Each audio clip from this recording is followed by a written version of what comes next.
Bagi anak-anakku sekalian, apa kabar kalian semua? Sehat ya? Berharap kita semua selalu dalam keadaan sehat. Nah, sebelum kita masuk pembelajaran, ada baiknya kita berdoa supaya semua kegiatan kita dari awal pagi ini hingga berakhirnya nanti akan berjalan dengan lancar. Mari kita berdoa menurut agama dan keyakinan kita masing-masing. Berdoa dimulai.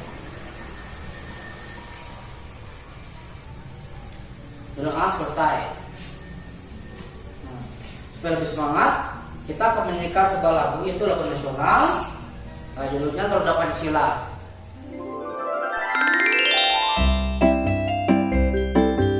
Garuda Pancasila.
Nah, bagaimana? Kita menyanyikan lagu tadi sudah lebih semangat kan?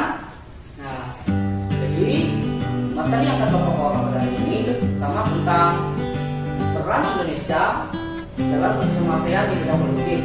Kedua, membuat brosur. Untuk penjelasan tentang materinya, Bapak sudah buatkan video pembelajaran untuk kalian tonton. Itu silakan kalian tonton dan belajar ya. Peran Indonesia dalam kerjasama ASEAN di bidang politik. Di era globalisasi ini, dunia seakan tanpa batas. Banyak hal positif dan negatif yang dapat masuk dengan mudah ke berbagai negara. Adapun, salah satu dampak negatif adanya globalisasi adalah beredarnya narkoba di berbagai belahan dunia. Nah, kalian tahu narkoba itu apa? Narkoba itu singkatan dari narkotika dan obat atau bahan berbahaya. Narkoba adalah senyawa-senyawa psikotropika yang dipakai dokter untuk membius pasien untuk proses operasi. Nah, tapi sekarang sudah disalahartikan oleh masyarakat. Sekarang masyarakat mengonsumsi narkoba di luar dari dosis yang semestinya. Selain narkoba, istilah lain yang dikenal masyarakat Indonesia adalah nafsa. Nah, nafsa ini adalah singkatan dari narkotika, psikotropika, dan zat adiktif. Tahukah kamu narkotika itu apa? Nah, narkotika itu adalah zat atau obat yang berasal dari tanaman atau bukan tanaman, baik sintesis maupun semi-sintesis, yang dapat menyebabkan penurunan atau perubahan kesadaran, hilangnya rasa nyeri, dan dapat menimbulkan ketergantungan. Narkoba menjadi semakin meluas hingga merambah ke pelosok berkat dukungan dari budaya global yang dikuasai oleh budaya barat. Anak muda yang notabene-nya sedang berada pada masa pencarian jati diri dan biasanya cenderung suka mencoba-coba hal baru, mudah tergiur untuk meniru atau mengadopsi budaya barat yang masuk ke Indonesia. Salah satunya budaya mengonsumsi narkoba. Nah, adapun dampak dari narkoba adalah sebagai berikut. Yang pertama, dampak tidak langsung. Dampak tidak langsung ini dikucilkan oleh masyarakat sekitar. Kedua, keluarga akan merasa sangat malu. Yang terakhir, mendekam di balik jeruji besi. Nah, bisa dilihat dari poin-poin yang Bapak bacakan tadi, kalau narkoba itu tidak hanya merugikan diri kita sendiri, tapi juga membuat rugi orang-orang di sekitar kita. Nah, baik itu teman kita, tetangga kita. Itu bisa membuat mereka malu kalau kita memakai narkoba. Selanjutnya, dampak langsung. Nah, dampak langsung yang pertama, narkoba itu dapat menyebabkan berbagai penyakit. Nah, salah satu penyakit yang sangat berbahaya itu adalah HIV atau AIDS. Yang terakhir, depresi mental.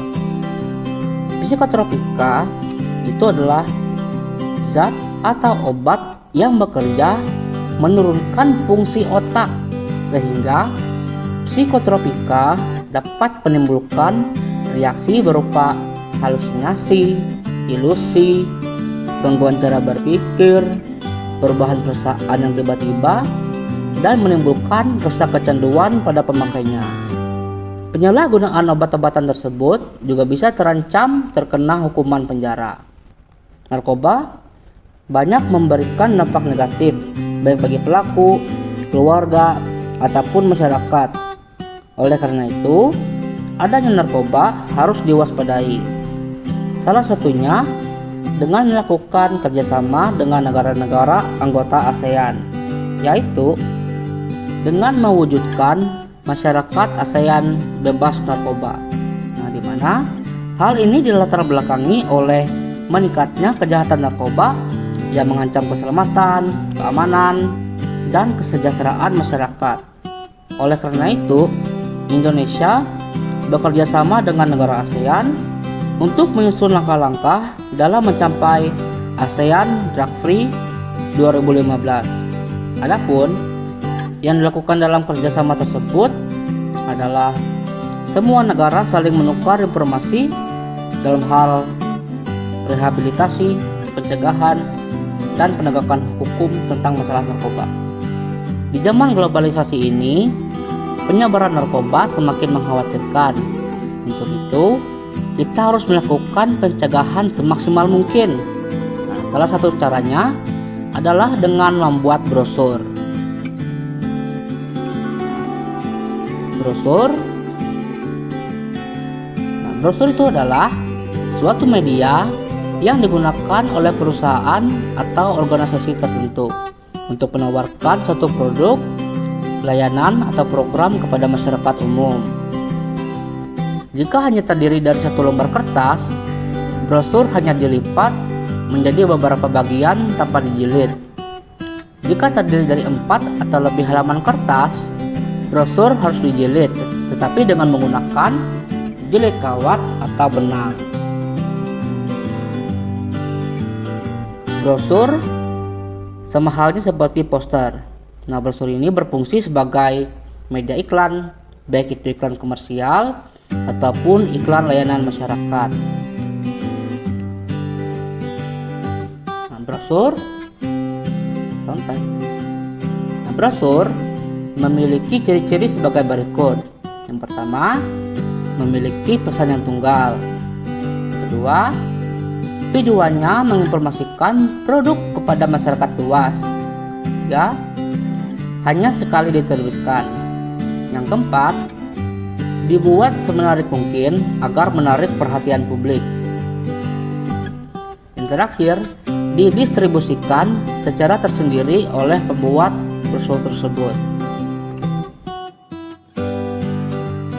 Jika kamu ingin membuat brosur secara umum, maka kamu harus membuat terlebih dahulu kerangka gagasan, yang mana kerangka gagasan itu berisi penjelasan barang atau jasa yang akan diinformasikan, dampak maupun keuntungan dari produk atau jasa, serta kalimat ajakan yang menarik bagi publik.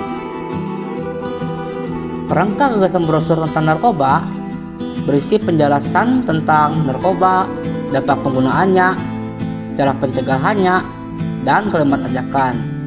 Misalnya, katakan tidak pada narkoba. Nah, coba kalian perhatikan contoh brosur di bawah ini. Di sini ada dunia indah tanpa narkoba, stop narkoba. Di situ ada ajakan untuk berhenti menggunakan narkoba.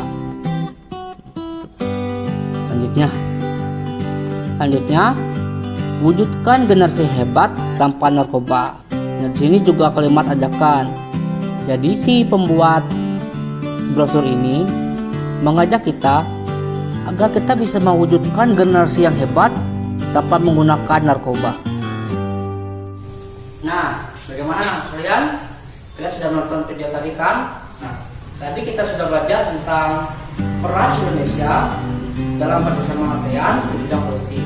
Nah, itu kita belajar tentang narkoba. Itu kita belajar tentang dampak buruknya.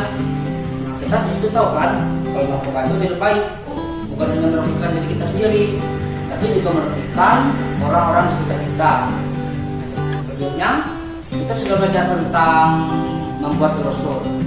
Nah, tentang membuat brosur tadi kita sudah tahu brosur itu apa, tujuan membuat brosur, di situ ciri-ciri brosur itu seperti apa, bahkan bagaimana cara membuat brosur. Untuk mengetahui sejauh mana pemahaman kalian, Bapak tadi sudah buatkan soal. Nah, Bapak sudah buatkan 10 soal untuk kalian kerjakan. Untuk menutup pelajaran pada hari ini, mari kita berdoa untuk agama dan kepercayaan kita masing-masing. Doa dimulai.